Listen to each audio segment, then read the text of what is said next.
Di Wisma Atlet diperuntukkan untuk yang pertama TKI, yang kedua pelajar Indonesia yang sedang belajar di luar negeri, dan yang ketiga ASN ataupun pemerintahan. Nah, dari tiga ini kalau teman-teman semua masuk ke dalam kategorinya, teman-teman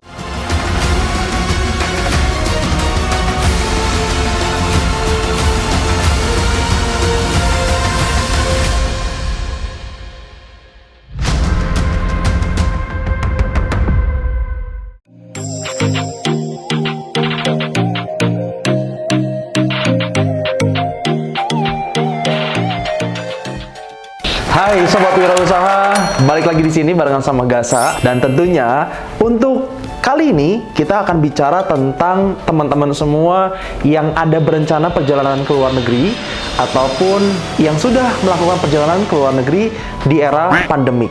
Apalagi di 2022 ini Omikron masuk dengan kita ada di gelombang ketiga pandemik.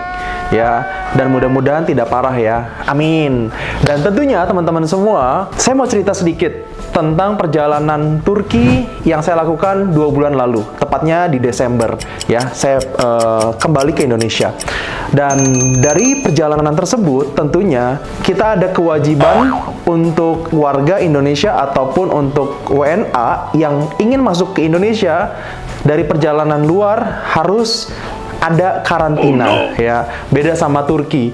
Saat itu kita nyampe di Turki tidak ada karantina dan memang free border, dan memang setiap negara punya kebijakannya masing-masing. Nah, bicara tentang kebijakan, di Indonesia ada 2 tipe karantina untuk perjalanan luar negeri di luar dari yang positif COVID. Karantina di Wisma Atlet berarti tidak berbayar. Apa sih yang ada di pandangan teman-teman semua selain tidak berbayar? Tulis juga ya di kolom komen, teman-teman semua, nanti kita akan diskusikan. Wisma Atlet yang digunakan saat 2022 ini lebih dari 3 gedung. Jadi ada Pademangan, ada Wisma Atlet yang sudah ada ya, dan sebagainya. Saat itu saya perjalanan dari luar untuk masuk ke Indonesia, saya pakai 2 format saat itu ya. Karantina 3 hari pertama di hotel, karantina 4 hari terakhir itu di Wisma Atlet. Kenapa?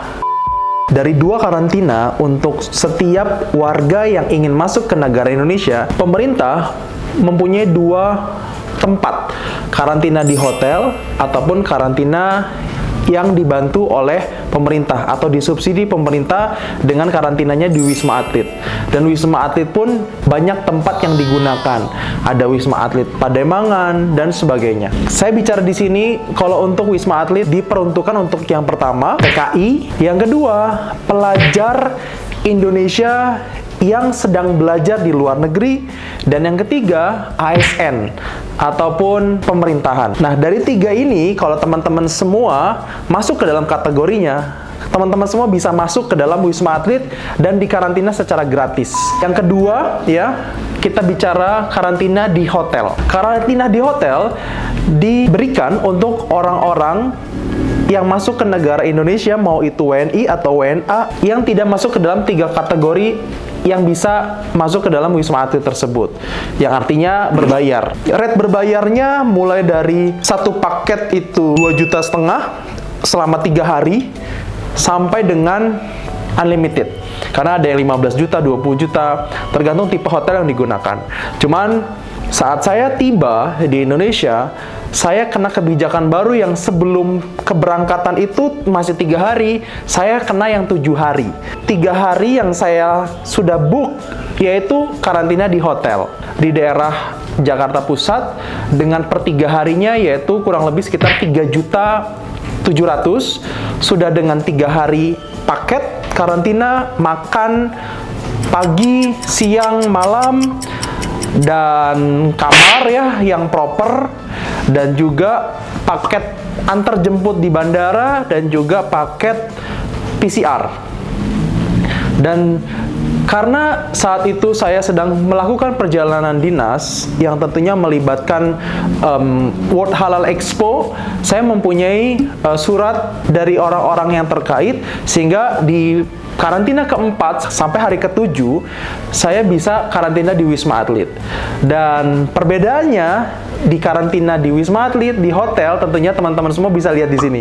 Ini contoh kamar yang ada di hotel, dan ini dia contoh kamar yang ada di Wisma Atlet.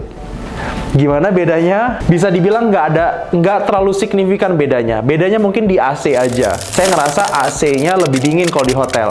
Kalau di Wisma Atlet, AC-nya 1,5 PK tapi dibagi buat 3 bedroom. Ya, seperti itu. Tapi, ketika saya di Wisma Atlet, saya bisa melakukan purchasing makanan dari luar yang sekiranya mungkin di Wisma Atlet makanannya tidak sesuai dengan apa yang saya inginkan. Kita penghuni itu bisa melakukan GoFood atau GrabFood dari luar. Dan menariknya juga di situ ada kantin, dan dari kantin itu menyediakan soto, bakso, mie ayam, dan bisa dibayangin teman-teman, 15 hari perjalanan luar, betapa kangennya dengan masakan-masakan Indonesia ya. Itu top list food ya, yang ketika tiba di Indonesia yang pengen rasanya dimakan ya. Walaupun di Turki juga sempat waktu itu masuk ke dalam cafe restonya punya Indonesian lokal. Ya akhirnya kita di situ makan bakmi gitu, tapi tetap memang cita rasanya sudah tercampur ya, nggak original lagi. Nah itu dia bedanya untuk karantina di Wisma Atlet dan juga karantina di hotel.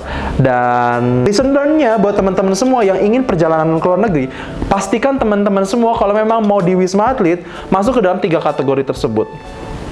Ya, ataupun untuk perjalanan-perjalanan dinas yang bisa menggunakan surat lewat pemerintah ataupun industri ataupun pemerintah terkait, barangkali bisa seperti itu. Dan untuk yang di hotel, siapkan atau pastikan teman-teman semua spare budget yang lebih, karena bisa jadi ada kebijakan baru lagi yang sebelumnya 7 hari bisa jadi 10 hari dan bisa jadi 14 hari. Jadi itu dia beberapa informasi untuk teman-teman semua yang ada rencana untuk perjalanan ke luar negeri ataupun yang sudah melakukan perjalanan ke luar negeri dengan update-nya sampai dengan Februari 2022 ini. Saya Nggasa, pamit. Sahabat wirausaha, salam sukses.